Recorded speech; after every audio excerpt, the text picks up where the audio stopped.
Bismillahirrahmanirrahim. Assalamualaikum warahmatullahi wabarakatuh.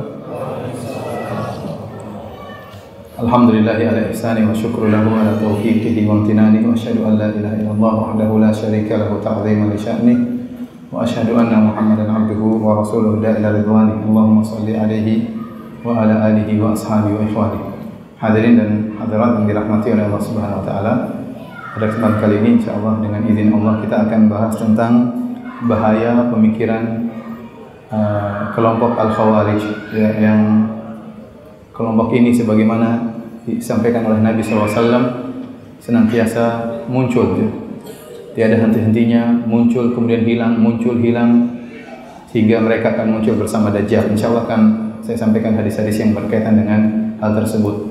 Kenapa saya mengangkat pembahasan masalah ini? Karena sebagaimana kita dengar kabar kemarin, ya, ada seorang polisi, ya, habis sholat isya kemudian ditikam oleh seorang sambil berteriak togut, ya, dalam riwayat kafir, ya. Kemudian ditikam, ya, dianggap polisi tersebut togut, padahal polisi tersebut baru selesai sholat isya. Jadi togutnya sholat isya dulu, baru kemudian ditikam. Sebagian orang menganggap ini rekayasa, tidak mungkin terjadi, ya. Ini diucapkan oleh orang-orang yang tidak mengerti tentang pemikiran Khawarij. Adapun orang-orang yang mengerti tentang sejarah Khawarij dan tindak tanduk mereka, maka ini perbuatan yang sangat wajar. Sebelumnya kita sudah mendengar ada polisi yang dibom tatkala sholat Jumat, ya. Karena memang aparat negara merupakan sasaran utama untuk dianggap sebagai togut. Togut artinya kafir, dan kafir harus dibunuh. Pemikiran sederhana seperti itu. Ini sudah banyak terjadi, bahkan terjadi di negara Arab Saudi, ya. Sampai ada suatu tempat aparat di Arab Saudi, masjid yang dibom lagi sholat duhur, sehingga banyak meninggal dunia. Padahal di situ orang lagi sholat duhur dan banyak sekali Al-Quran berlumuran darah. Padahal di situ ada halaqah tahfidz, ya. Banyak tentara-tentara yang menghafalkan Al-Quran, kemudian mereka dibunuh. Dan kita tidak heran, ya, baru-baru saja juga sebelumnya ada usaha untuk menghancurkan, mengebom kilang minyak di Arab Saudi. Alhamdulillah ketahuan, ya, sehingga banyak ulama berbicara seandainya kilang minyak tersebut berhasil dibom, padahal di situ ada banyak perumahan, ribuan orang akan meninggal dunia dan akan berpengaruh terhadap ekonomi Arab Saudi. Sehingga banyak ulama mengatakan jangan sampai simpati sama orang Khawarij. Kalau Anda simpati sama mereka berarti Anda ridho agar ribuan orang terbunuh. Seandainya dia berhasil mengubah, apa yang terjadi? Mungkin orang heran, mana mungkin ada seorang menikam polisi dengan mengatakan togut. Jangankan itu, bahkan di Madinah tahun lalu terjadi bom, ya. Ingin ngebom di masjid. Sekarang hampir terjadi bom di mana? Di Masjidil Haram. Orang Khawarij melakukan lebih daripada apa yang Anda bayangkan, ya. Ya. Belum ISIS, ya, bagaimana sikap mereka yang begitu brutal, membunuh kaum muslimin, membunuh para ulama di Irak, ulama ahlu sunnah yang dianggap membantah mereka, yang tidak berbayat dengan pemimpin mereka, dibunuh, ya, dengan sadisnya, ya. Itu mereka lakukan, dan mereka menganggap itulah ibadah kepada Allah Subhanahu wa taala. Jangankan polisi, orang-orang Khawarij di zaman Utsman bin Affan, mereka membunuh Utsman bin Affan radhiyallahu anhu, Dzun Nurain, pemilik dua cahaya, yang menikah dengan dua putri Nabi sallallahu alaihi wasallam, ya. Kemudian dibunuh, dikepung di rumahnya. Mereka tidak sabar, ya, karena Utsman tidak mengikuti keinginan mereka. Akhirnya mereka masuk ke dalam rumah Utsman. Padahal di situ ada para wanita, ya. Mereka melanggar kehormatan Utsman, dan Utsman bin Affan radhiyallahu anhu sedang berpuasa dan baca Al-Quran, kemudian dibunuh oleh mereka, ya. Dan mereka merasa itu ibadah kepada Allah Subhanahu wa taala. Kemudian mereka lakukan juga kepada Ali bin Abi Thalib radhiyallahu anhu, yang merupakan menantu Nabi SAW dan sepupu Nabi SAW, yang dijamin masuk surga oleh Allah Subhanahu wa taala, dijamin masuk surga oleh Nabi SAW. Tatkala dia hendak keluar hendak sholat subuh, maka kemudian ditikam di kepala beliau radhiyallahu taala anhu, kemudian meninggal dunia. Dan yang membunuhnya adalah Abdurrahman bin Muljim. Dan dia adalah seorang yang sangat taat beribadah. Sampai waktu ditangkap dipotong kedua kakinya, dipotong tangannya, dan dia masih berzikir kepada Allah Subhanahu wa taala. Luar biasa. Orang kalau melihat dia akan terpesona melihat bagaimana hebatnya ibadah orang ini. Kalau tidak tahu yang dibunuh Ali, mungkin orang akan husnudzon kepada pembunuh ini. Ini orang hebat, dipotong tangannya, dipotong kakinya masih berzikir kepada Allah Subhanahu wa taala. Tapi kalau kita tahu yang dibunuh ternyata Ali, kita tahu ini syaitan. Seandainya kita tidak tahu, seandainya yang dibunuh polisi, kita bilang ini pasti wali Allah. Dipotong masih berzikir kepada Allah Subhanahu wa taala. Sampai tatkala lidahnya akan dipotong, maka dia pun ketakutan. Dia mengatakan, inni akhafu an tamurra alayya sa'atun la adhkurullaha fiha. Saya takut lewat waktu saya tidak berzikir kepada Allah, jangan potong lisanku. Luar biasa ibadah. Ya. Tapi barang siapa yang menelaah hadis-hadis Nabi SAW, mereka tidak heran melihat ibadah orang-orang Khawarij yang sangat luar biasa. Saya akan sebutkan hadis-hadis yang menunjukkan bahwasanya Khawarij akan selalu muncul hilang, dan seterusnya. Karena sebagian orang tatkala kita membahas Khawarij, seakan-akan Khawarij itu tidak ada, sudah punah di zaman Ali bin Abi Thalib. Mereka mengasankan demikian, ya, bahwasanya pemikiran Khawarij ini sudah tidak ada lagi. Padahal tidak benar. Rasulullah SAW menjelaskan dalam hadis-hadisnya bahwasanya pemikiran tersebut akan selalu muncul sampai akhirnya mereka mengikuti Dajjal. Di antaranya hadis yang diriwayatkan oleh Ibnu Umar sebagaimana termaktub dalam Sunan Ibnu Majah nomor 174, ya. Anna Rasulullah sallallahu qala, bahwasanya Rasulullah sallallahu bersabda, "Yansha'u nash'un yaqra'una al-Qur'ana la yujawizu taraqiyahum, kullama kharaja qarnun quti'." Kata Nabi sallallahu alaihi wasallam, akan muncul sekelompok orang yang mereka membaca Al-Qur'an, yang Al-Qur'an tersebut tidak melewati tenggorokan mereka, yaitu mereka hanya baca, tidak mengerti tafsirannya. Kullama kharaja qarnun quti', setiap keluar kelompok mereka maka dipotonglah mereka, artinya mereka hilang, dibasmi, kemudian dikalahkan. Qala Ibnu Umar berkata, sami'tu Rasulullah sallallahu alaihi wasallam yaqul kullama kharaja qarnun quti', aku mendengar Rasulullah sallallahu bersabda, setiap muncul tanduk mereka, setiap muncul kelompok mereka, terpotong tanduk mereka, aktsara min 20 marrah, aku mendengar Rasulullah sallallahu mengulanginya sampai lebih dari 20 kali. Kata Rasulullah SAW, setiap muncul kemudian terpotong, setiap muncul terpotong, setiap muncul terpotong, lebih dari 20 kali Nabi SAW mengulang-ulanginya. Kemudian hatta yakhruja fi iradihim ad-dajjal, sampai keluar bersama pasukannya Dajjal. Tapi hadis ini disahihkan oleh Al-Busiri dan dihasankan oleh Syekh Albani rahimahullahu taala. Demikian juga diriwayatkan Imam Ahmad dalam jalur yang lain dari Ibnu Umar juga. Beliau berkata, sami'tu Rasulullah sallallahu alaihi wasallam yaqul, aku mendengar Rasulullah sallallahu bersabda, yakhruju min ummati qaumun yusi'una al-a'mal, akan muncul dari umatku suatu kaum yang mereka buruk amal mereka. Yaqra'una al-Qur'ana la yujawizu hanajirahum, mereka membaca Al-Qur'an tetapi Al-Qur'an tersebut tidak masuk dalam dada mereka, tidak melewati tenggorokan mereka, hanya di lisan saja. Mereka tidak mengerti tafsirannya. Yahqiru ahadukum amalahu, yahqiru ahadukum amalahu. Kata Nabi kepada para sahabat, yahqiru ahadukum amalahu min amalihim. Kalau salah seorang dari kalian, wahai para sahabatku, melihat mereka, maka dia akan minder, menganggap remeh amalannya jika dibandingkan dengan amalan orang-orang Khawarij. Ini menunjukkan amalan mereka luar biasa. Siapa tidak kagum melihat seorang yang membunuh Ali bin Abi Thalib, dipotong tangannya, dipotong kakinya, tetap berzikir kepada Allah Subhanahu wa taala. Tatkala ingin dipotong lisannya, dia tetap takut ada waktu lewat dia tidak berzikir. Ini menunjukkan dia setiap saat apa? Berzikir. Dan dia membunuh Ali bin Abi Thalib dengan merasa itulah ibadah yang paling mulia yang bisa dia ajukan di hadapan Allah Subhanahu wa taala. Kenapa? Karena dia mengkafirkan Ali bin Abi Thalib. Karena dia sebelumnya juga mereka mengkafirkan Utsman bin Affan. Ya, karena Utsman bin Affan diprotes, menuduh mereka memberontak, ya, kemudian mereka membunuh Utsman karena Utsman bin Affan dituduh tidak berhukum dengan hukum Allah Subhanahu wa taala, dianggap melakukan nepotisme, mengangkat keluarga kerabat-kerabatnya sebagai pejabat, ya. Akhirnya mereka protes dan mereka bunuh Utsman. Ali bin Abi Thalib juga demikian. Dianggap seorang pemimpin yang tidak adil karena berhukum dengan hukum selain Allah Subhanahu wa taala, ridha dengan al-hakamain, yaitu ridha dengan dua hakim, Abu Musa al-Asy'ari dan Amr bin As radhiyallahu ta'ala anhuma, sehingga dianggap berhukum dengan hukum manusia, kemudian dibunuh oleh orang-orang Khawarij, ya.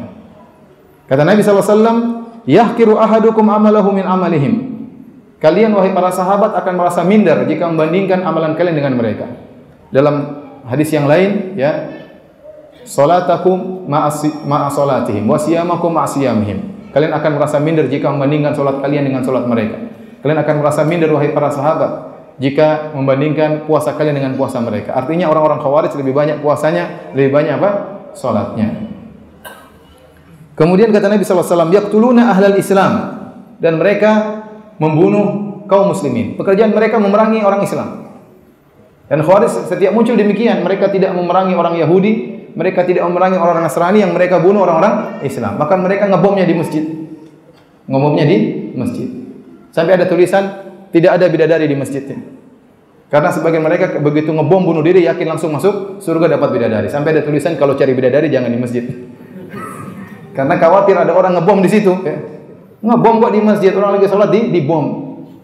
Ya, ini bodohnya seperti apa? Ngebom Masjid Nabawi, gila atau tidak? Ya. Ngebom Masjidil Haram, luar biasa. Tapi otak mereka sudah dicuci, sehingga mereka menganggap adalah suatu ibadah. Ya.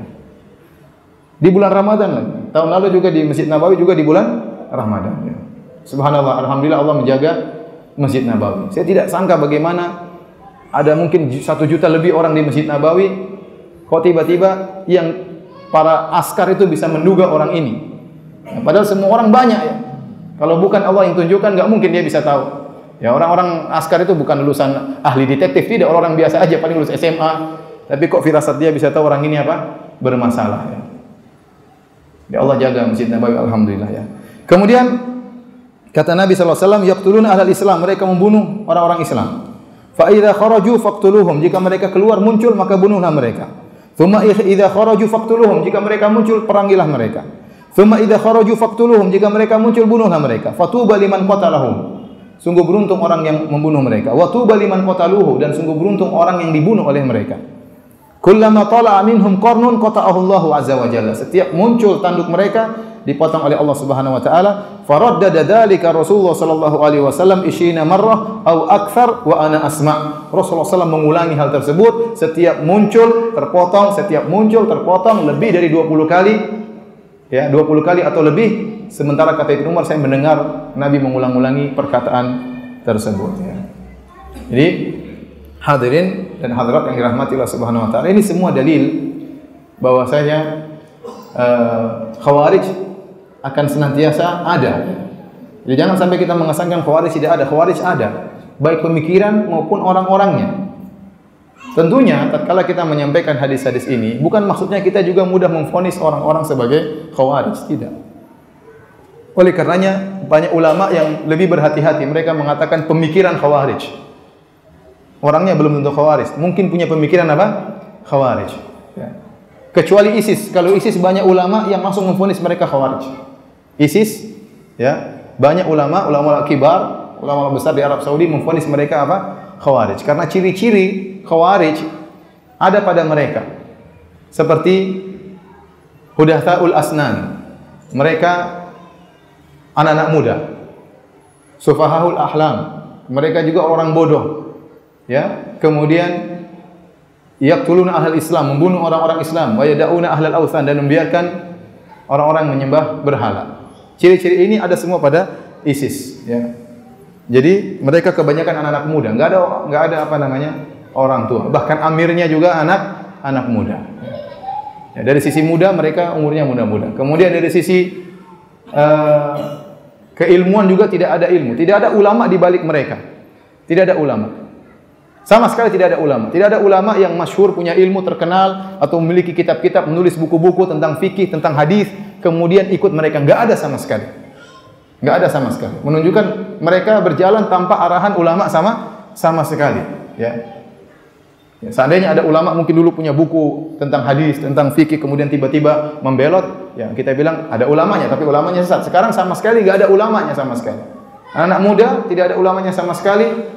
Kemudian sifat mereka yaqtuluna ahlal Islam, yang mereka bunuh ahlul Islam. Orang Islam yang mereka bunuh.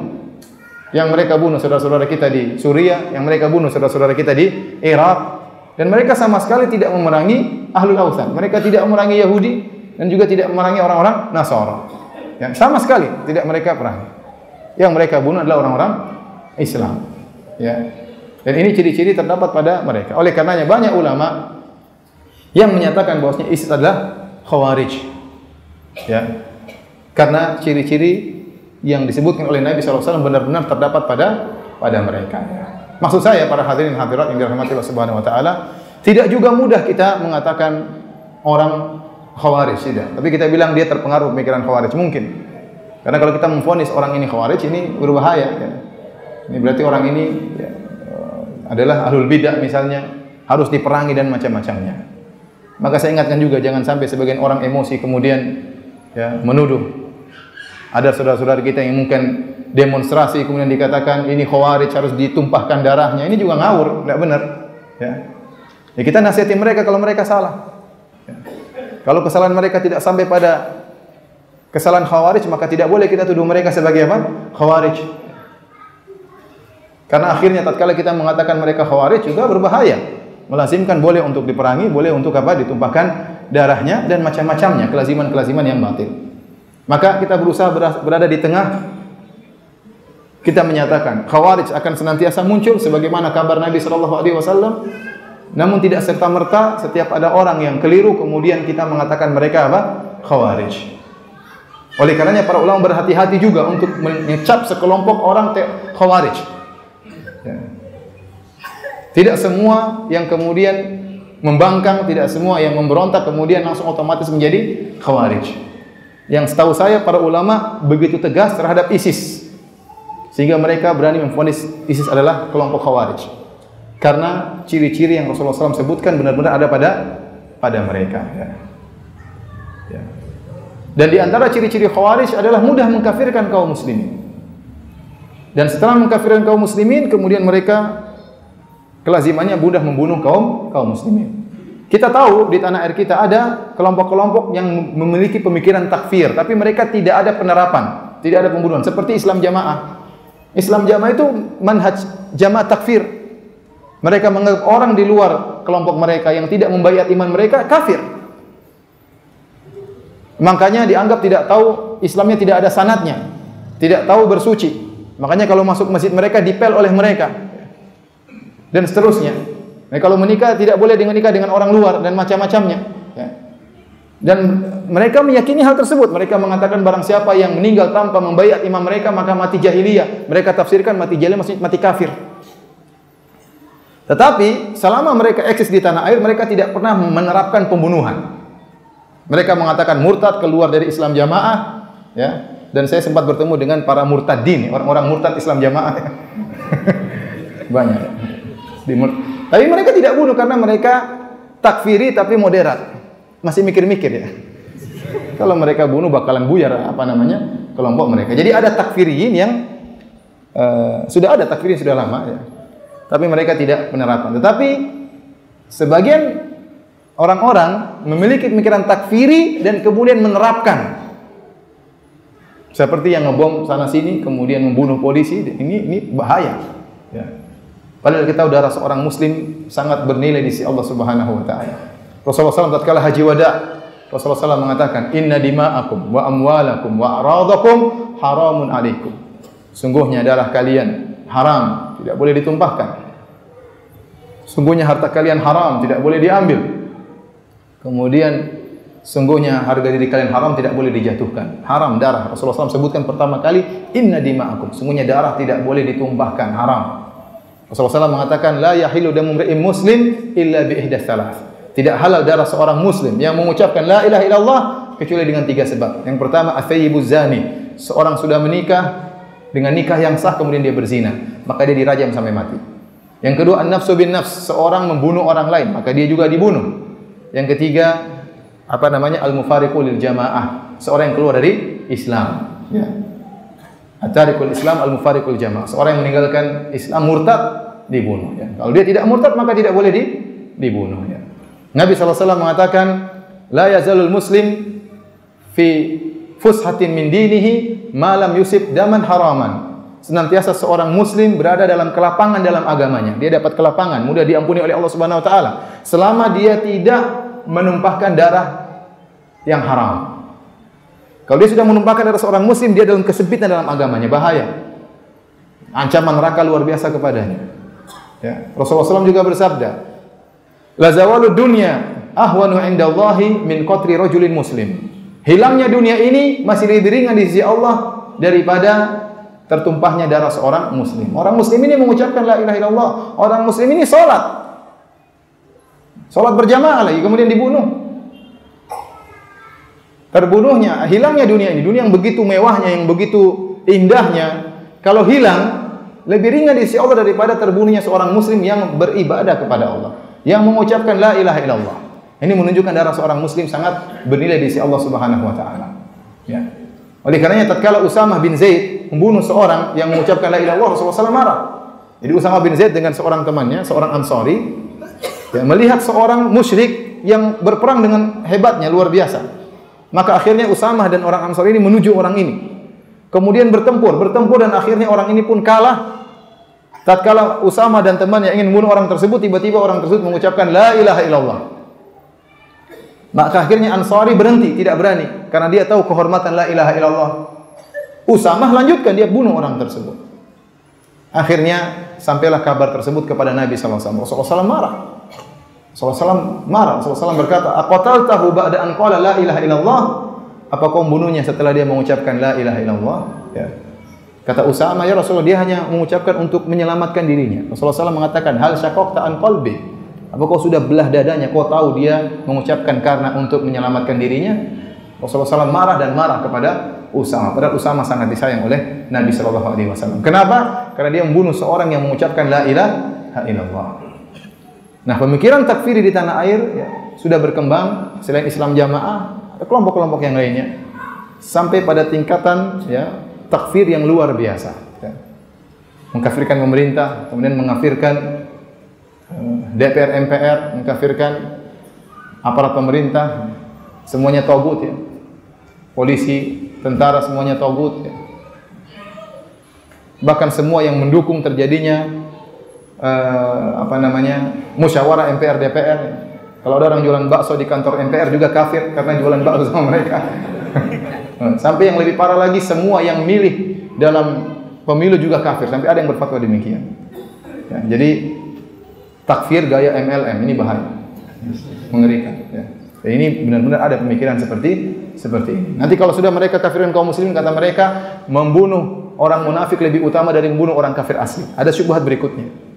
Akhirnya apa? Lebih baik kita bunuh orang togut-togut daripada togut-togut yang Yahudi Nasrani. Akhirnya mereka membunuh yang ada di tanah air lebih dahulu. Dan syubhat-syubhat akhirnya berkumpul dan akhirnya terjadilah pengoboman seperti yang kita dengar semalam. Ya. Hadirin dan hadirat yang dirahmati oleh Allah Subhanahu wa taala. Oleh karenanya pada kesempatan kali ini ya, kita akan menyebutkan tentang ciri-ciri dan akidah orang-orang Khawarij. Ciri-ciri dan akidah orang-orang Khawarij. Di antara ya, akidah orang-orang Khawarij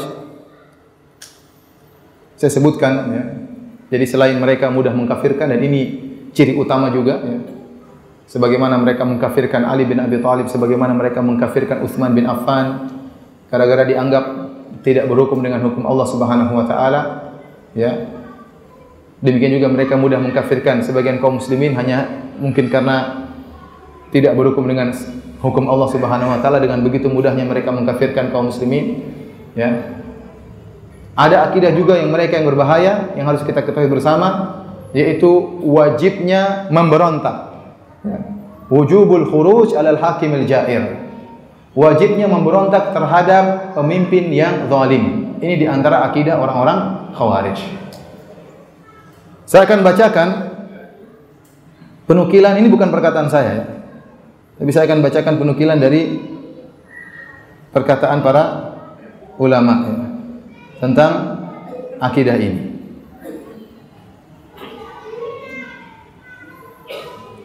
Di antaranya yang dinukil oleh Abu Hasan Al-Asy'ari dalam kitabnya Maqalatul Islamiyyin.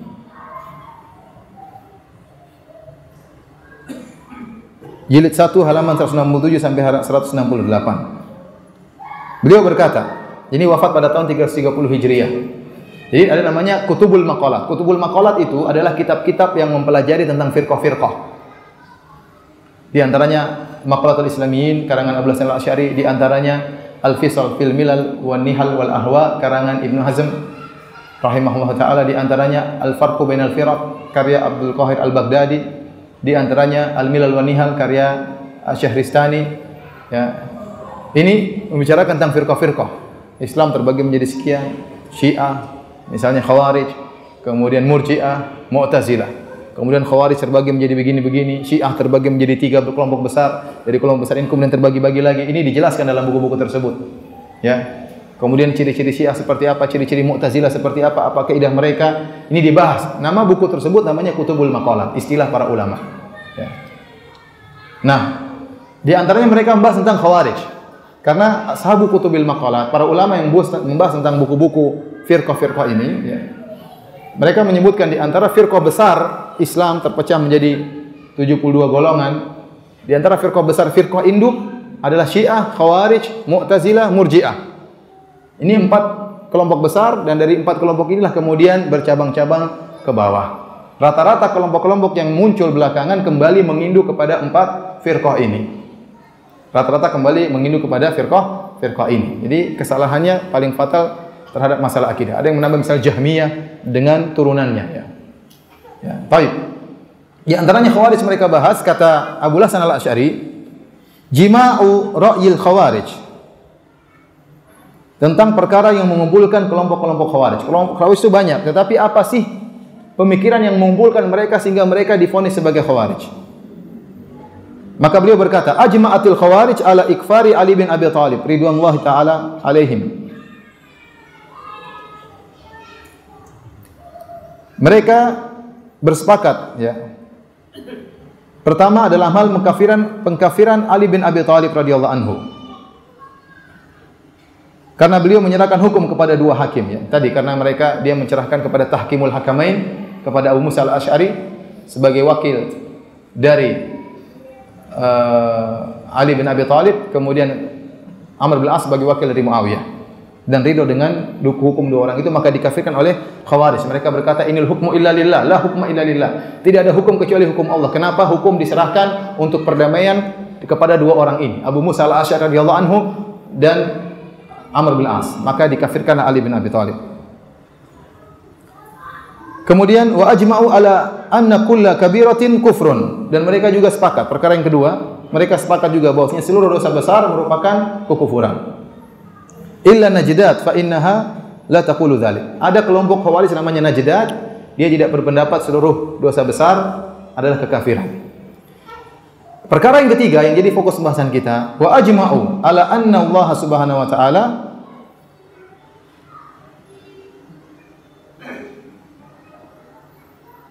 yu'adzibu ashabal kaba'ir adzaban da'iman illa Najdat, ya. Bahwasanya Allah Subhanahu wa taala mengazab, ya, para pelaku dosa besar dengan azab yang abadi, kecuali An-Najdat mengatakan tidak demikian. Jadi beliau hanya mengisyaratkan, ya, di sini, ya, mohon maaf, jadi beliau hanya mengisyaratkan tentang masalah ciri pertama tentang pengkafiran Ali bin Abi Thalib, ya. Kemudian kita lanjutkan, ya. Abdul Qahir Al-Baghdadi dia mengatakan tentang masalah mazhab Khawarij. Beliau mengatakan, wa qad ikhtalafu fi ma yajma'ul Khawarij ala iftiraqi madhahibiha. Para ulama khilaf tentang apa sih perkara yang mengumpulkan Khawarij, padahal mereka berbagai macam modelnya. Kemudian akhirnya beliau menyebutkan di antaranya, ya, ikfaru Ali wa Utsman wal Hakamain, mengkafirkan Ali bin Abi Thalib, Utsman bin Affan dan Al-Hakamain, yaitu Abu Hasan Abu Musa Al-Asy'ari dan Amr bin As. Wa ashabil Jamal, demikian juga yang ikut serta dalam perang Jamal. Wa kullu man radiya bi tahkimil hakamain, demikian juga setiap orang yang ridha dengan keputusan 2 hakim, yaitu Abu Musa Al-Asy'ari dan Amr bin As. Wal ikfar bi tikabil dzunub, demikian juga mengkafirkan orang yang melakukan dosa-dosa besar. Yang ketiga, yang berikutnya, wa wujubul khuruj 'alal imamil ja'ir, dan wajibnya memberontak terhadap imam yang zalim. Ini disebut oleh Abdul Qahir Al-Baghdadi dan dia wafat pada tahun 429 Hijriah. Dia sebutkan di antara ciri Khawarij wajib memberontak terhadap pemerintah yang zalim. Kemudian beliau menukil, wa qala Syekhuna Abul Hasan, dan guru kami Abu Hasan Al-Asy'ari ya menyatakan alladzi yajma'uha, yang mengumpulkan firqah-firqah Khawarij dengan berbagai macam modelnya adalah mengkafirkan Ali dan Utsman dan peserta perang Jamal dan selanjutnya tadi, kemudian wal khuruj ala sultanil jair, dan juga mengatakan wajibnya memberontak terhadap pemimpin yang zalim. Jadi ternyata ini adalah pemikiran Khawarij. Demikian juga Ibnu Hazm rahimahullah dalam kitabnya Al-Fisal yang wafat pada tahun 456 Hijriah. Dia berkata, "Wa man wafaqa al-khawarij fi inkari tahkim." Barang siapa yang sepakat dengan pemikiran Khawarij mengingkari at-tahkim, yaitu Abu Musa Al-Asy'ari dan Al-Amr bin As, wa takfiri ashabil kabair, dan sepakat juga mengkafirkan pelaku dosa besar, wal qaul bil khuruj ala immatil jur, dan juga pendapat tentang wajibnya memberontak terhadap pemimpin yang zalim. Kemudian kata beliau, dan seterusnya dari sini fahuwa khawariji, maka dia seorang khawarij juga. Jadi Ibnu Hazm mengatakan barang siapa pemikirannya seperti ini, maka dia juga adalah apa? Khawarij. Ya. Jadi saya ingin menjelaskan bahwasanya di antara sifat khawarij yang disepakati oleh para ulama adalah wajibnya memberontak terhadap pemimpin yang zalim. Demikian juga Syahristani yang wafat pada tahun 548 Hijriah dalam kitabnya Al-Milal wan Nihal. Beliau juga menyebutkan kullu man kharaja 'alal imamil haq alladhi tafaqatil jama'ah alaihi sama kharijiyan. Ya. Setiap orang yang keluar memberontak terhadap pemimpin yang benar yang disepakati oleh kaum muslimin maka dikatakan sebagai khawarij. Baik, ternyata para hadirin dan hadirat yang dirahmati oleh Allah Subhanahu wa taala, ciri wajib memberontak terhadap pemimpin yang zalim itu bukan ciri Khawarij saja. Barang siapa mempelajari ciri-ciri Mu'tazilah sebagaimana dinukil oleh ulama mereka yang bernama Al-Qadhi Abdul Jabbar dalam kitabnya Syarah Al-Usul Al-Khamsah, dia akan dapati bahwasanya di antara pondasi mazhab Al-Mu'tazilah adalah al-amr bil ma'ruf wan nahyu 'anil munkar. Beramar ma'ruf nahi munkar. Dan ini maksud dengan bernahi munkar adalah memberontak terhadap pemimpin yang zalim. Ini ternyata mazhab juga mazhab apa? Mu'tazilah. Dan barang siapa yang baca buku-buku orang Syiah, mereka juga dapati ternyata di antara akidahnya orang Syiah wajib memberontak terhadap pemimpin yang zalim. Karena mereka mensyaratkan yang menjadi imam harus maksum. Sehingga akidah wajib memberontak terhadap pemerintah yang zalim ini adalah akidah disepakati oleh kelompok-kelompok sesat seperti Khawarij, kemudian Mu'tazilah, kemudian juga Syiah. Saya menyampaikan ya, mungkin ada sebagian tidak setuju, terserah, saya hanya menyampaikan akidah mereka. Karena saya ingin menyampaikan kepada umat Islam, jangan sampai kita meninggal dengan memiliki akidah seperti ini. Karena ini adalah akidah kelompok yang disesatkan oleh para ulama. Kenapa para ulama mengharamkan memberontak terhadap pemerintah meskipun zalim? Karena mereka memandang bahwasanya ya, agama dibangun di atas maslahat. Dan pemberontakan biasanya mengakibatkan kemungkaran yang lebih besar, dan ini berdasarkan kenyataan, dan begitu banyak terjadi pemberontakan akhirnya kezaliman lebih parah. Dan kita dapati di zaman kita sekarang ini banyak pemberontakan terjadi namun kemungkaran semakin besar. Contoh seperti di Mesir. Di Mesir terjadi pemberontakan, sekarang kondisi lebih parah. Sudah terjadi pertumpahan darah, banyak kaum muslimin yang dibunuh, ribuan yang terbunuh. Ya, kemudian kondisi semakin parah, ekonomi semakin lemah, agama juga semakin sulit, kenyataan yang ada. Nggak usah jauh-jauh, tanah air kita. Demonstrasi pada tahun 98. Ya. Demonstrasi melewati batas yang seharusnya. Sehingga akhirnya kebablasan, ya, banyak orang bangga tatkala itu ya, dengan demonstrasi tersebut, namun akibatnya lebih parah. Ekonomi semakin hancur, korupsi semakin menjadi-jadi, ya. Orang-orang liberal semakin menjadi-jadi dan macam-macamnya.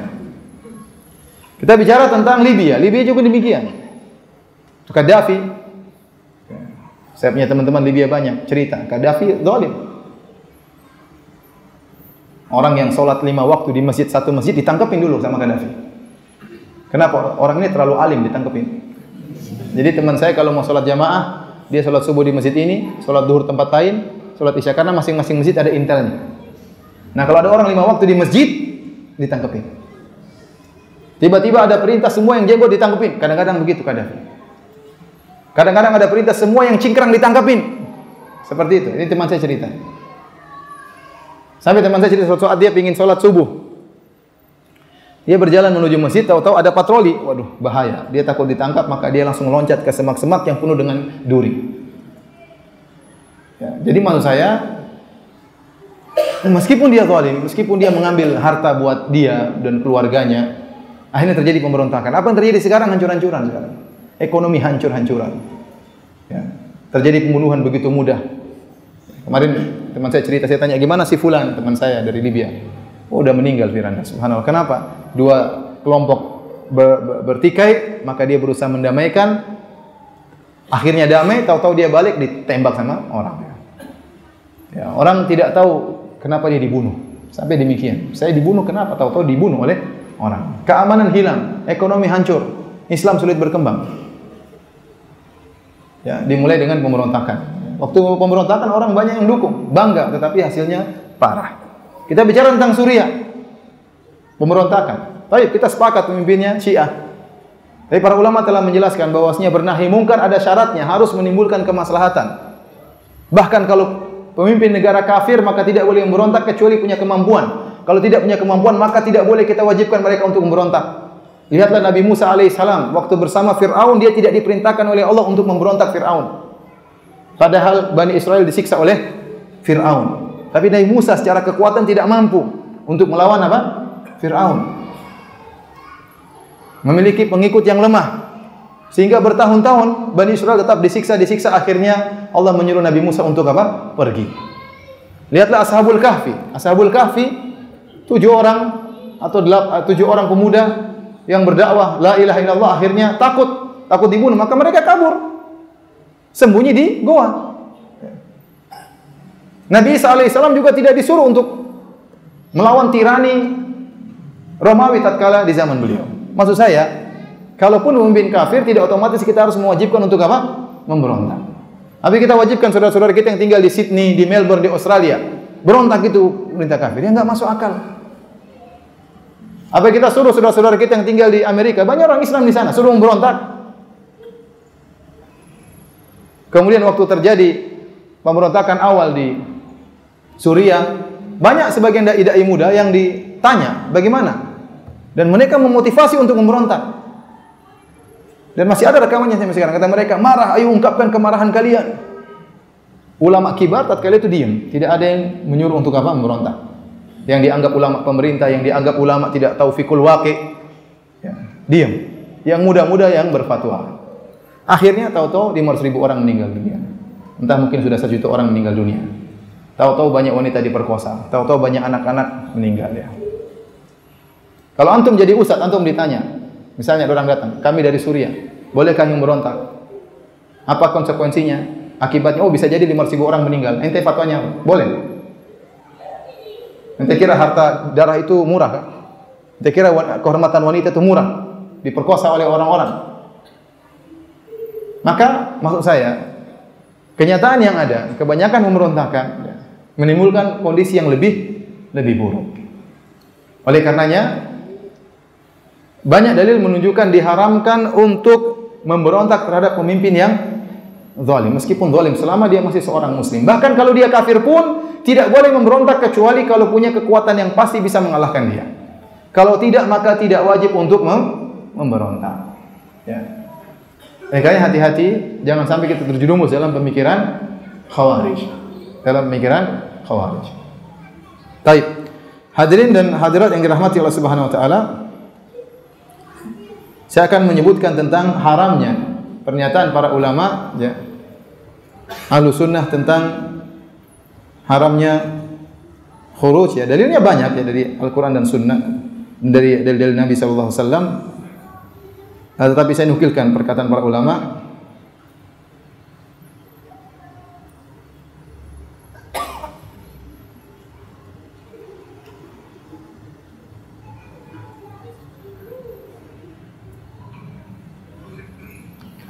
Contoh perkataan Imam Ahmad. dalam kitabnya Ushulus Sunnah, kitab yang tipis ya, tentang pokok-pokok sunnah Nabi. Beliau berkata, "Wa man kharaja ala imamin min a'immatil muslimin." Barang siapa yang berontak terhadap seorang pemimpin dari pemimpin kaum muslimin, wa qad kanu ijtama'u alaihi. Sementara kaum muslimin sudah sepakat ya, dulunya menjadikan dia pemimpin, artinya berkumpul di bawah kepemimpinannya. Wa aqarru bil khilafah bi ayyi wajhin kana, dan kaum muslimin mengakui kepemimpinan dia, kekhilafahan dia. Bi ayyi wajhin kana, dengan cara apapun, biridha awil ghalaba. Apakah pemimpin ini jadi pemimpin dengan cara yang syar'i atau dengan cara kudeta? Pokoknya dia sekarang jadi pemimpin. Faqad syaqqa hadzal kharij asal muslimin. Maka orang yang berontak ini telah mematahkan tongkat kaum muslimin, telah keluar dari pemimpin yang sah. Wa khalafa al-athar an Rasulillah sallallahu alaihi wasallam, dan dia telah menyelisihi dalil-dalil hadis-hadis dari Rasulullah sallallahu alaihi wasallam. Fa in mata al-khariju alaihi, maka jika dia meninggal orang ini mata mitatan jahiliyah, maka dia telah meninggal dengan model meninggalnya orang jahiliyah. La yahillu qitalu sultan, tidak halal untuk memerangi pemimpin. Walal khuruj alaihi li ahadi minan nas, tidak boleh memberontak terhadap pemimpin. Faman fa'ala dzalik, barang siapa yang melakukannya, fa huwa mubtadi' ala ghairi sunnah, maka dia seorang ahlul bid'ah, tidak di atas sunnah. Jadi Imam Ahmad mengisyaratkan ya, bahwasanya pemimpin ada dua model, dengan syar'i maupun tidak syar'i, dan ini sepakat oleh para ulama. Kepemimpinan bisa dua model. Yang pertama dengan cara syar'i, seperti yang dilakukan para sahabat memilih Abu Bakar, atau Abu Bakar kemudian istikhlaf menyuruh Umar menjadi pemimpin setelahnya, atau Umar mengambil beberapa orang kemudian salah satunya disuruh pilih, akhirnya Utsman yang naik menjadi apa? Khalifah. Ada cara yang tidak syar'i seperti kudeta. Ada pemimpin kemudian satunya memberontak akhirnya menang. Kalau dia ternyata setelah memberontak jadi pemimpin, maslahatnya kita harus taat kepada dia. Karena kalau kita berontak lagi akan terjadi pertumpahan darah lagi. Taruhlah misalnya ada seorang pemimpin, raja atau pemerintah atau presiden, ya, kemudian ada yang memberontak. Ini pemberontak ini salah. Cara yang salah, tapi qadarullah kalau ternyata dia berhasil menguasai, maka yang lain jangan mengulangi lagi. Karena sudah untuk dia menguasai hal ini, dia sudah melalui banyak pertumpahan darah. Kalau diteruskan lagi tidak akan selesai, akan terjadi pertumpahan darah lagi. Karena syariat memandang kepada maslahat. Ya. Dan di antara cara mengangkat pemimpin yang tidak syar'i, contohnya seperti dengan cara demokrasi. Itu tidak syar'i secara Islam. Tetapi tatkala dia sudah menjadi pemimpin, maka maslahatnya kita taat kepada dia selama dia menyuruh kepada kebaikan. Kalau dia menyuruh kepada keburukan tidak boleh taat. Tapi kalau dia menyuruh kepada undang-undang yang baik yang demi kemaslahatan kaum muslimin, maka wajib untuk taat. Kata Allah Subhanahu wa taala, "Atiullah wa atiur rasul wa ulil amri minkum." Taatlah kepada Allah, taatlah kepada Rasul, dan taatlah kepada ulil amri minkum. Ulil amri secara bahasa artinya apa? Yang mengatur urusan kaum muslimin. Yang atur urusan kita, kita tahu ada presiden ngatur urusan kita.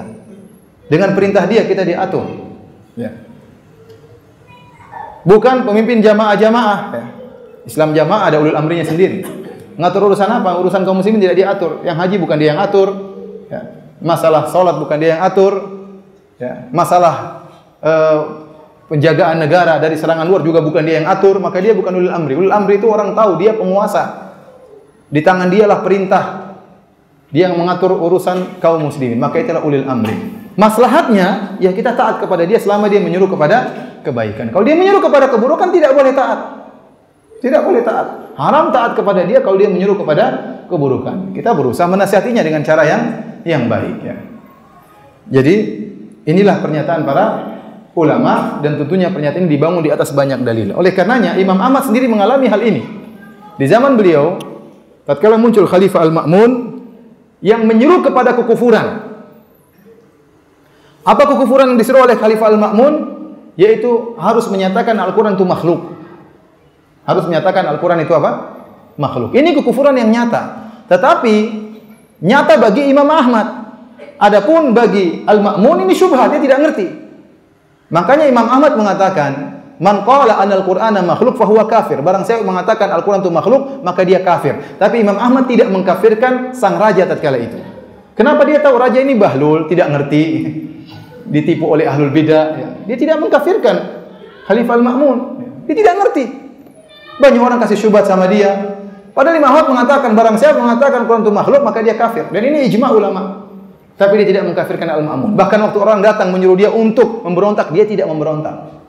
Karena darah kaum muslimin itu apa? Mahal, ya ikhwan. Maka mau saya hati-hati, jangan sampai kita terlalu semangat, berlebihan, melanggar hadis-hadis Nabi SAW. Kita ingin kebaikan, ternyata yang datang lebih buruk. Ya.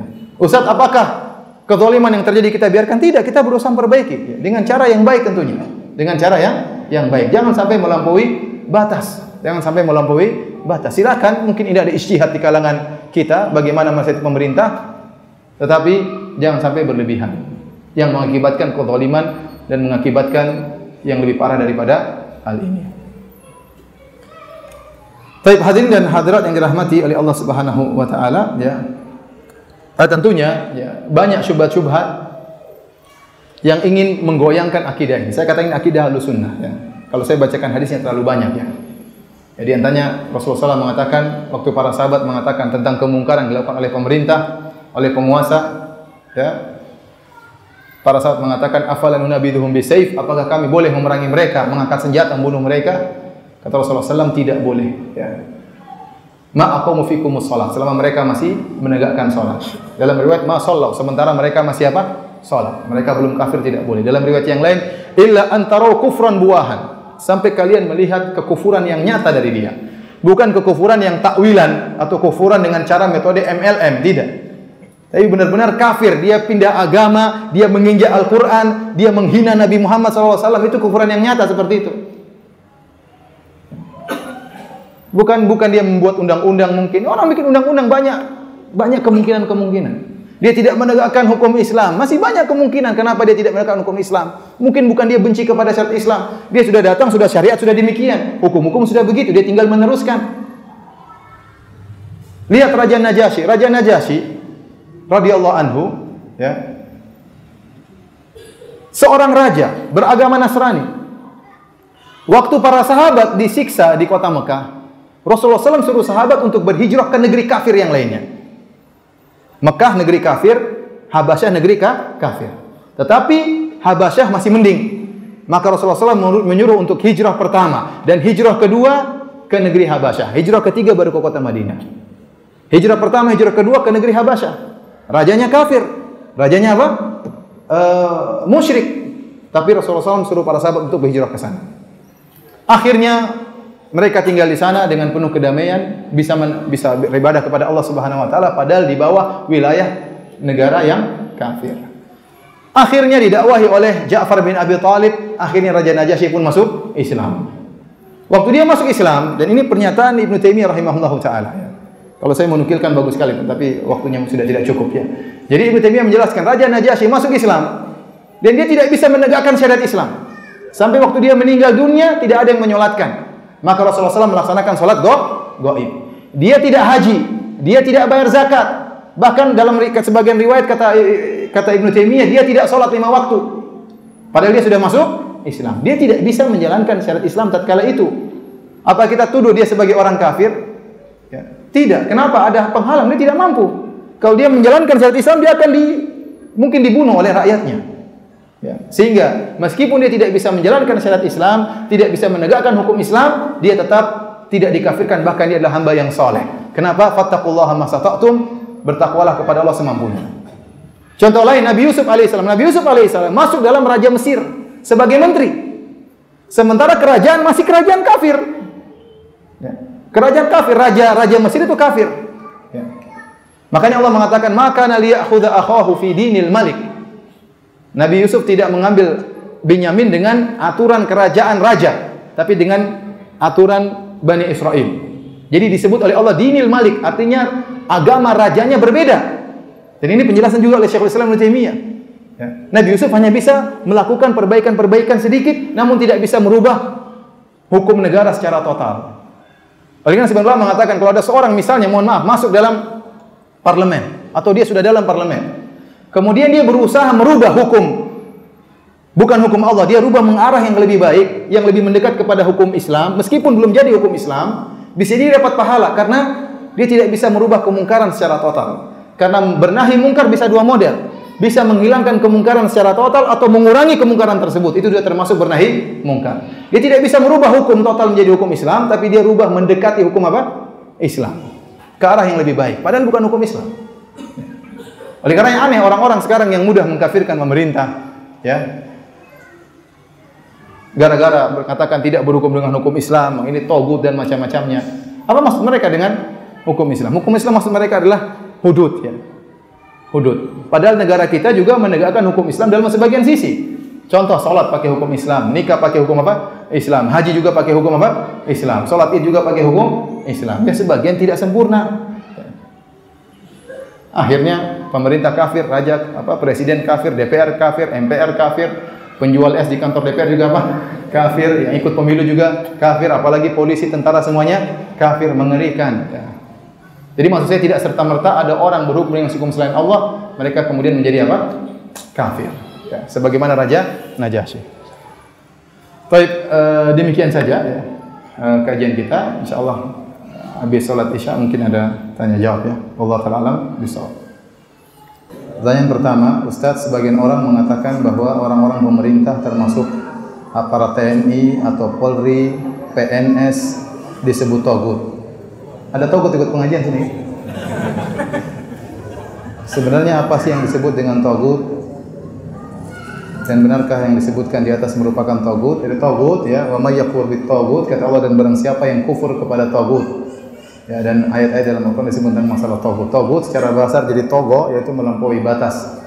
Oleh karenanya para ulama mendefinisikan di antara Ibnu Qayyim rahimahullah taala, demikian juga sebelumnya Ibnu Jarir At-Tabari dalam tafsirnya, intinya bahwasanya togut adalah kullu ma yu'badu min dunillah, setiap yang disembah selain Allah Subhanahu wa taala. Dengan takyid, dengan dengan syarat wa huwa radin, dan dia ridho disembah selain Allah Subhanahu wa taala. Karena tidak semua yang disembah selain Allah itu tagut. Contohnya para nabi disembah. Ya, Nabi Isa disembah, ya. Orang-orang soleh disembah, ya. Tetapi mereka bukan tagut, ya. Para ulama menyebutkan di antara tagut seperti iblis. Jelas iblis adalah tagut, setan adalah tagut. Di antara tagut seperti dukun. Ini juga disebut oleh para ulama. Di antara ru'usut tawaghid, kelompok pemimpin para tagut adalah para dukun. Kemudian juga orang-orang yang menyuruh untuk menyembahnya. Jadi dia menyuruh pengikutnya untuk menyembah dirinya dan dia ridho. Itu juga apa? Tagut. Di antara juga para ulama menyebutkan tagut adalah yang berhukum dengan hukum selain Allah Subhanahu wa taala, ya, dan dia merasa bahwasanya hukum tersebut sama dengan hukum Allah, ya, atau bahkan boleh berhukum dengan pengganti hukum Allah Subhanahu wa taala, ya, maka itu juga dikatakan apa? Tagut, ya. Nah, apakah pemerintah termasuk tagut, ya? Tadi telah kita jelaskan bahwasanya kondisi orang yang berhukum dengan hukum selain hukum Allah, hukum asalnya adalah kufrun duna kufrin. Ini adalah pendapat Ibnu Abbas. Kalau antum buka buku tafsir apapun, tafsir para salaf dari tafsir Ibnu Jarir, tafsir Ibnu Katsir, tafsir Al-Baghawi, tafsir yang menyebutkan riwayatan dari para salaf, maka seluruh buku-buku tafsir tersebut menyebutkan wa man lam yahkum bima anzalallah fa ulaika humul kafirun. Barang siapa yang berhukum dengan selain hukum Allah, mereka adalah orang-orang kafir. Maka kata Ibnu Abbas, kufrun duna kufrin, itu kufur kecil. Kufur apa? Kufur asghar. Jadi hukum asal berhukum dengan selain hukum Allah adalah kufur kecil. Kapan menjadi kufur akbar? Kalau dia merasa hukum ini sederajat dengan hukum Allah, atau dia merasa hukum Allah boleh diganti dengan hukum selain Allah, maka ini kekufuran. Maka ini adalah kekufuran. Maka tidak serta-merta orang yang berhukum dengan hukum selain Allah adalah kafir. Contoh, ada suatu hukum misalnya di Arab Saudi berdasarkan hukum Islam. Tahu-tahu ada raja baru diganti seluruhnya. Ini kemungkinan besar dia kafir. Kenapa dia sampai mengganti seluruh hukum apa? Hukum Allah. Tapi kalau suatu negara memang asalnya sudah hukum bukan hukum Allah, kemudian ada presiden melanjutkan, ya, kita tidak tahu, ya. Bisa jadi dia ingin menuju kebaikan, ya. Dia tidak tahu bagaimana hukum masalah ini, dan masih banyak kemungkinan sehingga tidak serta-merta kita ada orang berhukum dengan hukum selain Allah maka kemudian dikatakan kafir. Contoh sederhana, ya. Kalau kita mengatakan setiap yang berhukum dengan hukum selain Allah adalah kafir, maka kita akan mengkafirkan para demonstran yang kemarin demo. Mereka waktu demo, apa tuntutan mereka? Saudara-saudara kita waktu demo, tuntutannya adalah agar Ahok di penjara. Paham? Nah, Ahok di penjara itu hukum Islam atau hukum selain hukum Allah? Itu hukum Allah atau hukum selain hukum Allah? Berarti kan mereka sedang menuntut hukum selain hukum Allah. Berarti ini para demonstran sedang memperjuangkan kekufuran kalau begitu. Faham saya? Maksudnya tidak semudah itu kita mengkafirkan orang. Ya. Kalau setiap orang berhukum dengan hukum selain Allah kafir, saya katakan semua demonstran itu kafir kalau begitu. Ya. Karena mereka sedang memperjuangkan hukum selain hukum Allah. Hukum Islam terhadap pencela Al-Quran tidak demikian. Ya.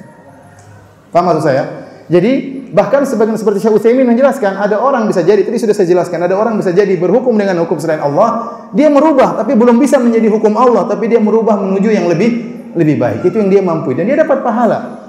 Ya, karena dia berusaha mengingkari kemungkaran dengan cara merubah kemungkaran yang lebih berat menjadi lebih ringan. Ya. Kita kenal sebagian orang pemerintahan, masya Allah, berusaha memperjuangkan hukum Allah. Tatkala ada yang berusaha menghalalkan undang-undang misalnya khamar, undang-undang zina, dia berusaha mempertahankan tidak boleh.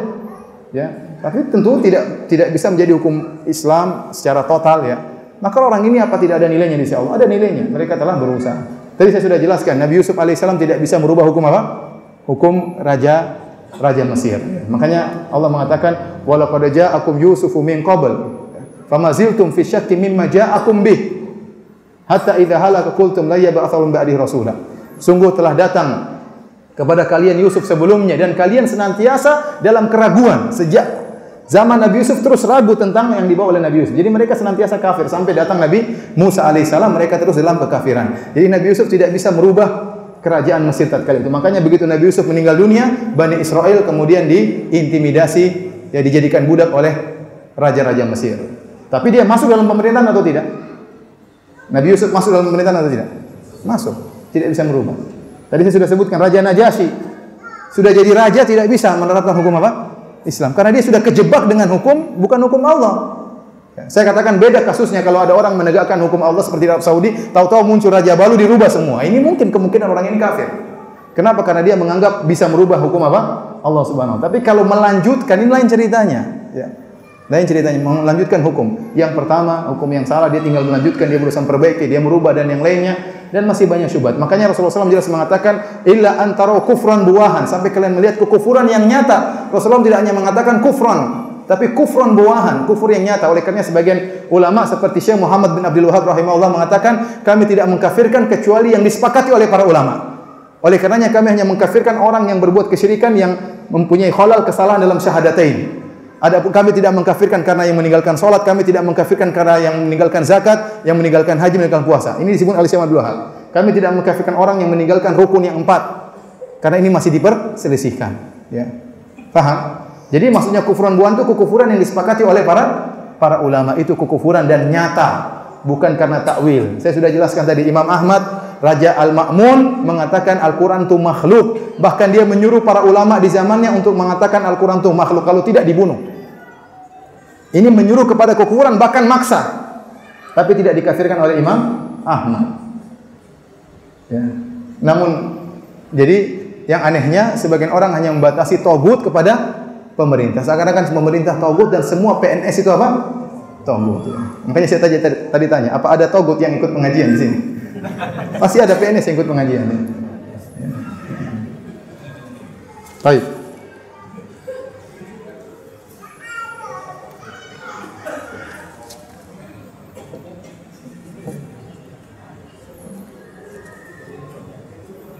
Ya, saya terkadang lewat sebagian orang punya pemikiran yang seperti ini. Ya, kemarin saya di Sydney di Australia, ada yang tanya tentang masalah seperti ini. Ya. Ustadz, kenapa masalah mirip-mirip seperti ini? Jadi masalah politik terkadang seorang masuk bukan pada bidangnya. Ada yang bertanya, Ustadz, kenapa Arab Saudi menjalin hubungan dengan Amerika Serikat? Ya kita lihat jalin hubungannya hubungan apa? Apakah tidak boleh seorang muslim bekerja sama masalah ekonomi misalnya atau masalah dalam itu ijtihadnya Arab Saudi. Arab Saudi boleh berpolitik, Indonesia juga boleh berpolitik, negara yang lain juga boleh berpolitik. Nanti antum kaget ternyata ada misalnya Hamas ternyata bertemu dengan orang Yahudi punya kesepakatan. Ternyata ente dapati juga ternyata Erdogan bertemu dengan orang Yahudi punya kesepakatan. Macam-macam, mereka punya politik sendiri. Mereka punya politik sendiri, ya. Terus saya bilang, ya, antum ngurusi orang-orang Arab Saudi, punya hubungan diplomasi dengan orang Amerika Serikat. Ente ngapain tinggal di Australia. Ente tinggal di Australia ngapain? Bahkan terima gaji dari apa? Australia. Subhanallah.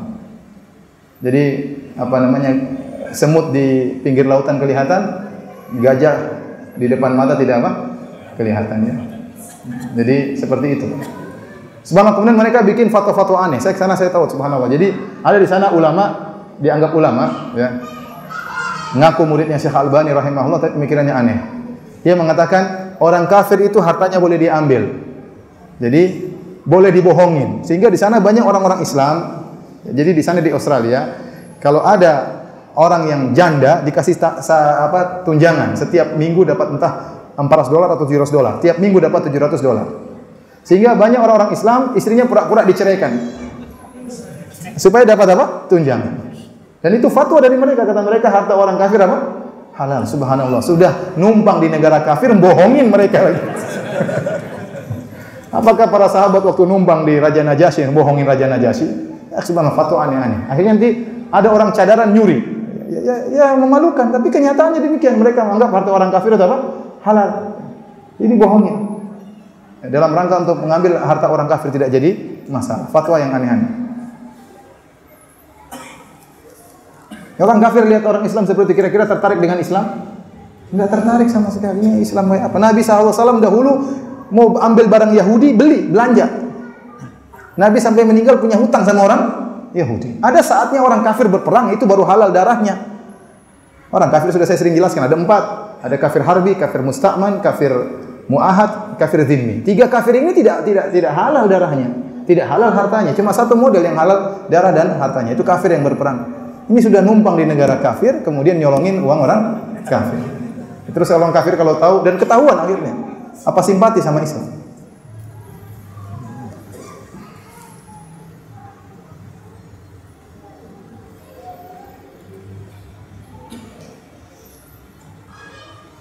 Ustaz, mengapa ada beberapa kasus kita temui untuk mendakwahkan memberi pemahaman Khawarij itu sesat ke masyarakat, di beberapa tempat dakwah tersebut tidak diperbolehkan karena akan menimbulkan perpecahan.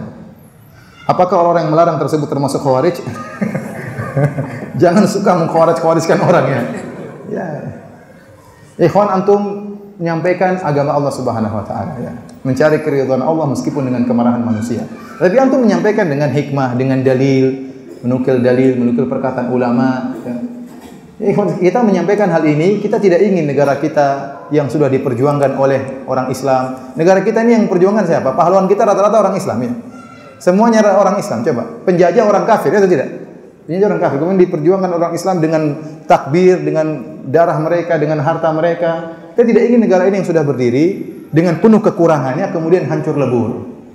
Ya. Kemudian nanti orang kafir datang kemudian ikut campur, akhirnya berubah negara ini ya. Jadi sering saya sampaikan kalau ingin membangun istana, rumah yang ada jangan dihancurkan.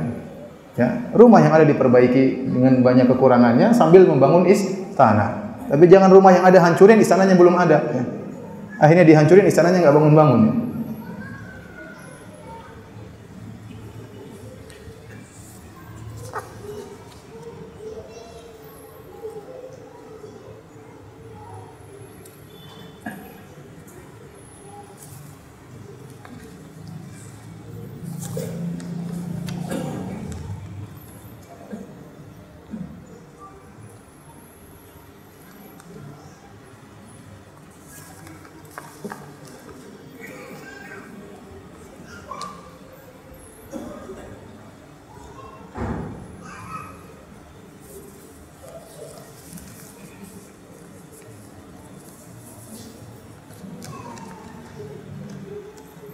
Ustaz, bagaimana pandangan antum tentang kelompok yang ingin mendirikan khilafah Islamiyah? Kita semua ingin menegakkan negara khilafah Islamiyah ya. Tetapi bukan dengan cara yang salah, kemudian dengan menyatakan bahwasanya pemerintahan yang ada semuanya tidak sah ya. Karena pernyataan seperti ini seakan-akan mengajarkan kepada masyarakat untuk tidak taat, untuk memberontak dan yang lainnya. Meskipun mereka tidak menyuruh memberontak. Tapi dengan statement bahwasanya pemerintah Islam yang ada semuanya tidak ada yang sah, ini mengajarkan masyarakat untuk tidak taat kepada aturan. Karena semuanya bukan pemerintah. Maka ini pemikiran yang keliru ya. Pemikiran yang keliru ya. Sebagian orang hanya beranggap bahwasanya namanya khilafah yang sah itu kalau sudah menguasai seluruh dunia satu khilafah. Padahal para ulama telah menjelaskan ijma bahwasanya bisa jadi terjadi ta'addudul khulafa. Bisa jadi dalam suatu saat ada beberapa kekhalifahan. Ya. Ada yang tidak boleh kalau satu wilayah kemudian khalifahnya dua, ini tidak boleh. Yang kata Rasulullah SAW, kalau sudah di baiat yang satu kemudian datang yang satu maka harus dibunuh karena ini memecahkan barisan kaum muslimin. Tapi kalau satu negara punya khalifah, negara lain punya khalifah, ya ini diperbolehkan karena darurat. Ya. Seandainya negara tidak ada khalifah, tidak ada pemimpin, bagaimana? Akan terjadi kerusakan. Ya. Apa kata para ulama? 70 tahun bersama pemerintah yang zalim lebih baik daripada satu hari tidak ada pemerintah. Bahaya kalau tidak ada pemerintah. Tidak ada polisi, tidak tentara, itu kira-kira bagaimana kehidupan? Pasti kacau. Ya. Jadi maksud saya, kita semua ingin mendirikan khilafah, tapi kita harus berpikir yang realistis. Yang sudah ada ini jangan dianggap semuanya tidak beres. Ya, semuanya tidak sah, Arab Saudi tidak sah, semua tidak sah. Ini kan akhirnya pemikiran seperti ini merongrong stabilitas suatu negara. Ya, tidak benar. Ya. Anda ingin khilafah, saya juga ingin khilafah, tapi dengan pemikiran yang realistis, yang ada diperbaiki. Ya, sampai Allah mentakdirkan ada khilafah yang syar'i 100% ya. Tapi kalau belum ada, jangan kemudian Anda menanamkan bahwasanya yang sekarang tidak usah ditaati misalnya atau tidak sah. Ya, ini tentunya mengganggu ya stabilitas suatu negara. Wallahu a'lam bishawab.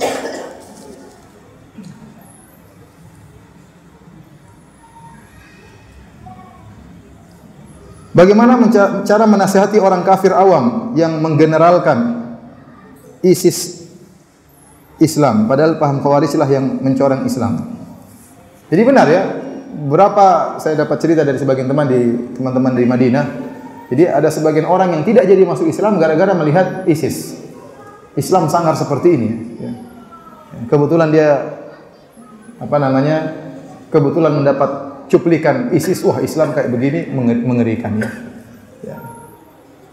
Makanya kita menjelaskan bahwasanya itu tidak mewakili Islam. Kita buktikan bahwasanya banyak orang-orang Islam yang baik, yang ramah, yang menunjukkan akhlak yang mulia. Ya. Seperti kemarin kejadian di London waktu terjadi kebakaran di mana?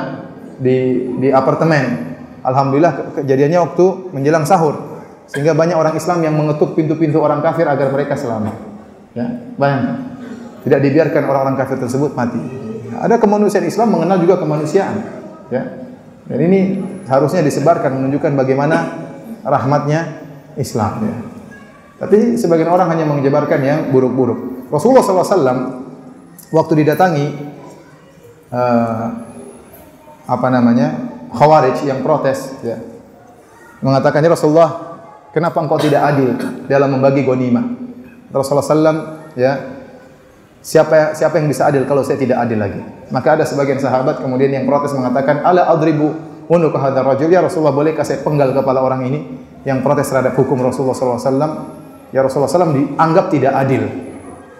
Maka Rasulullah SAW mengatakan, jangan, mungkin dia sholat ya. Dalam sebagian hadis Rasulullah SAW mengatakan, ya, jangan sampai orang-orang mengatakan, la yaqulan nas anna Muhammadan qatala ashabahu. Jangan sampai orang-orang nanti bicara Muhammad telah membunuh sahabatnya, karena orang ini meskipun munafik ya tetapi KTP-nya Islam ya. Ya gampangannya gitulah. Kalau saya bunuh dia akan mencoreng nama baik Islam. Jadi Nabi juga memikirkan tentang citra Islam. Ya. Jangan sampai orang-orang mengatakan Muhammad membunuh sahabatnya. Ini sekarang orang tidak perlu, pokoknya justru dia bunuh orang kemudian dia share, dia bunuh orang dia share, subhanallah, mengerikan. Ya tapi kita jelaskan itu tidak mewakili Islam. Kita bilang Islam ada yang benar, ada Islam yang sesat. Inilah contoh Islam yang sesat. Sampaikan kepada mereka.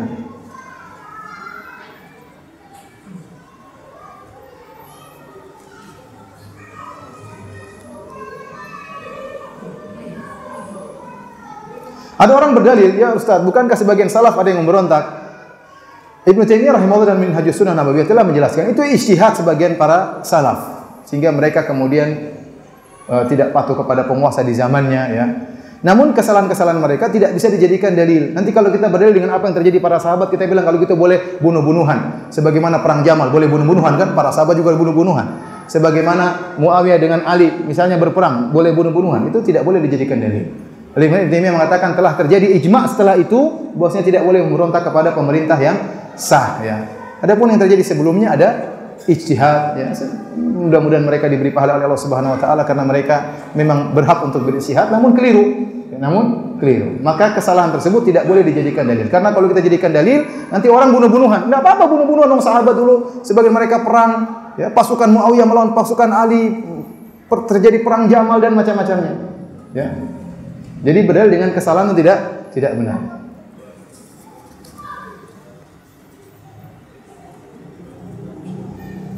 Bagaimana menurut Ustaz kalau pernah mengenal sunnah dari iman Islam jamaah dan memakai ilmunya sampai sekarang, tapi tidak sampai pada paham takfiri dan baiat? Karena sudah ngaji kitab salat di Islam jamaah. Jadi yang baru nyambung baru kita apa? Salat. Enggak, fikih mereka juga aneh-aneh ya. Fikih mereka juga berubah-ubah. Oleh karenanya harus direvisi ya. Direvisi. Mengenal sunnahnya dari Islam jamaah itu perlu dipertanyakan. Karena mereka menafsirkan sendiri dengan otak mereka apa? Sendiri. Kata mereka kami menyambung sanad dari Mekah, dari Arab Saudi, dari hadis. Wong orang-orang ulama sana enggak ada yang seperti mereka. Nyambung dari siapa? Ya. Nyambung dari siapa? Ya. Jadi kan katanya nyambung, ambil ilmunya dari mana? Di Mekah. Wong di Mekah enggak ada yang seperti mereka. Terus nyambung dari mana? Itu karangan Nur Hasan Ubaidah saja ya. Makanya Anda yang sudah terlanjur belajar fikih salat dari Islam jamaah harus revisi. Karena pasti ada yang aneh-aneh. Harus direvisi.